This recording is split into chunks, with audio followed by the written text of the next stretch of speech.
Yo, what's going on, guys? Actually, wait. Yeah, that's better. That looks sick.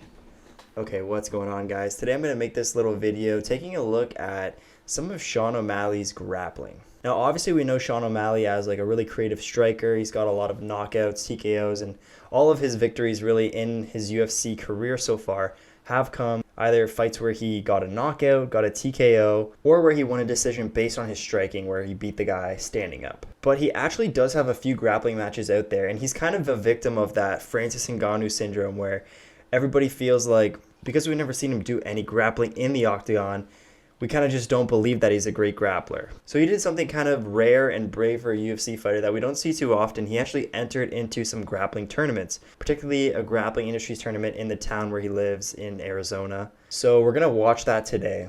And even just before that, I know he did have a grappling match that was on UFC Fight Pass. I don't have Fight Pass anymore, so I'll try to find this video, but where he actually looked really good. And I know he had a round with Gilbert Melendez where he showed off like some cool wrestling, and Melendez wasn't able to do anything to him. But then he also won a match against Takanori Gomi, who's another well-established MMA fighter. And yeah, he won it by, I think, a guillotine. So let's take a look at that here. It's pretty clear that he's just kind of jumping on the head and looking for either guillotine or some sort of chokes. And that's probably his main type of game.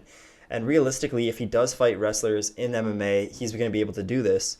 So for him to be able to do it here, it's really nice, you know, like look how tight this is right off the bat. He throws his leg up. He's kind of doing a high elbow guillotine and finishes it really quickly. So he's clearly got the technique to finish a guillotine, and we just haven't seen it yet in MMA. When you look up Sean O'Malley BJJ tournament, there's these two matches here, it looks like. One of them is pretty short. So let's start with this one. This is one probably where he wins against a guy, Nakai Arvizu. Sorry if I'm saying that wrong. And it says versus white belt, so this guy must be a white belt. I'm pretty sure at this time, 1 year ago, and to this day, Sean O'Malley is a purple belt. So it's kind of interesting how that worked. But I know that at the grappling industries tournaments, they sometimes do like mixed belt divisions. So right here, yeah, like this white belt guy, he looks pretty spazzy, and Sean looks a lot more calm.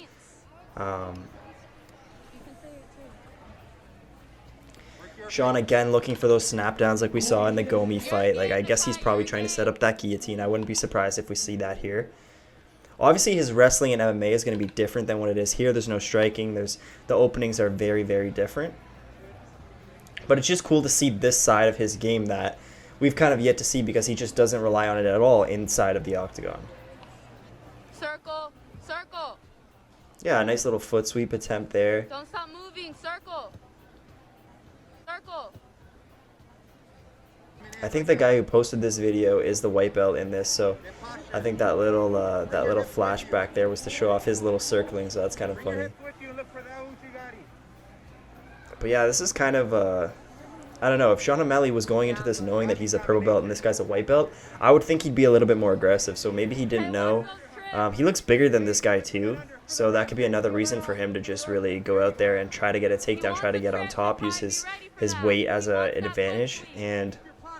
But also he's a UFC fighter, and you can't forget that. So going into a tournament like this is super risky for him because he's not making any money doing this. This is just, you know, to test himself and to maybe try to build up some better grappling skills and grappling experience, because maybe he's going to want to transition that into the octagon, into the UFC.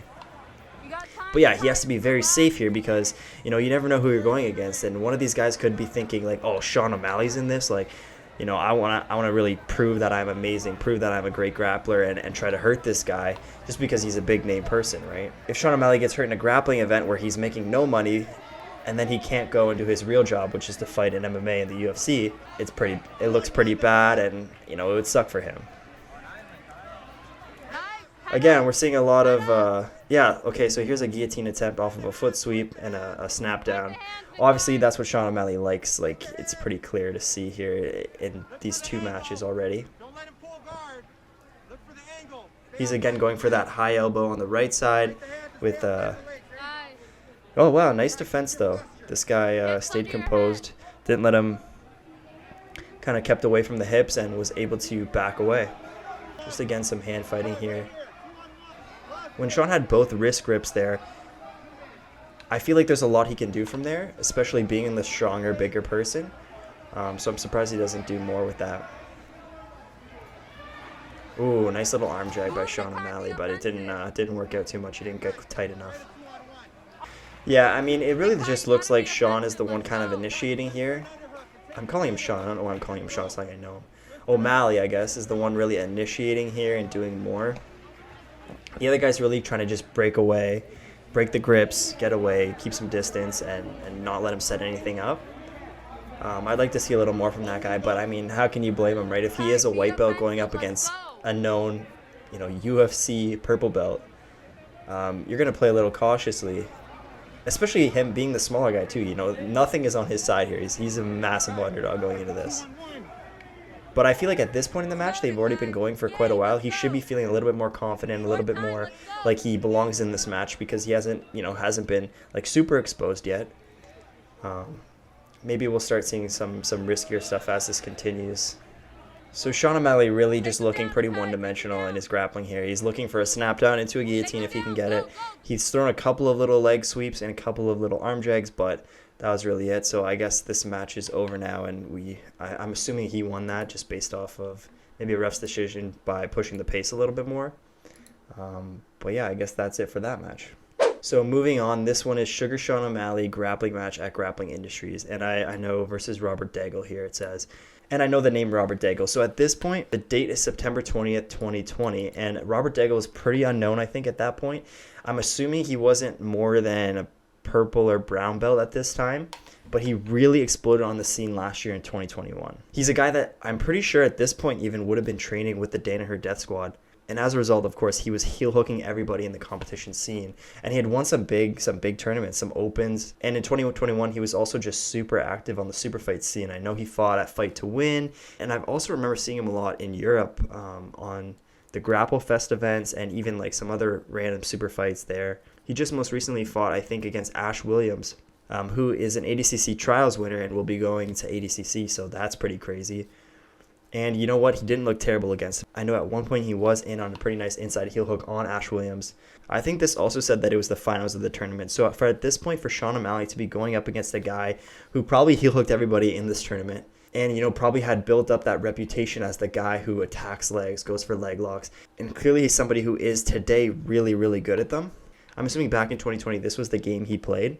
And so this would be a pretty scary match going into it for Sean O'Malley, not only because he's a purple belt with not a lot of experience in the leg game, because if you are focusing on MMA, which he is, of course, there's not a lot of time to work on leg locks and work on the intricate meta that is the leg lock game in jiu-jitsu today. So yeah, let's take a look at this one. Now's a good time. Yes, two. He didn't get a penalty though. So Degle pulls guard. I'm assuming that's what he did the whole tournament. And just instantly locks up. Single leg X, brings the ankle over, brings the heel over, exposes the inside heel hook, and I'm assuming this one just kind of ends this way. Sean doing some decent defense to open up his legs and try to free his knee. But Degle ends up finding the heel hook and a quick tap from Sean O'Malley. I mean, it's basically what I expected.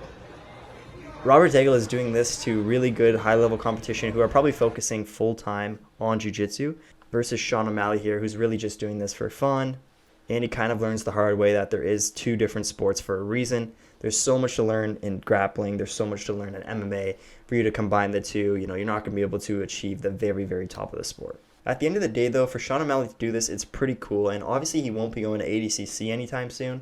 Props for him for getting in there and doing something that not a lot of fighters on the roster would do because of the risk involved. He really didn't look terrible, and clearly he does have a little bit of a jiu-jitsu game to offer that he just hasn't shown yet. And maybe eventually in the future he'll have to rely on that and maybe even go for some submissions at some point, especially now that he's ranked and his opponents will be getting better and better in all aspects of MMA. It's likely that the length of his matches starts to get a lot longer and longer as he fights better and better competition. The first round knockouts aren't going to happen all the time in the bantamweight division, how stacked it is today and how deep it is. especially when you look at that top 15. So for him to be testing himself in grappling, I think it's a great idea. And to put himself in those difficult positions where he is kind of lost and he's sort of drowning in stuff that he doesn't really understand, I think it's better for him to struggle in a competition scene like this where the stakes aren't really that high versus finding himself in deep waters in the UFC where it matters a lot more for him to get the win and keep his winning record. And the losses are a lot more serious, affecting his career compared to this. Let me know what you guys think of Sean O'Malley's grappling game and if you think we'll be seeing it a little bit more in the future.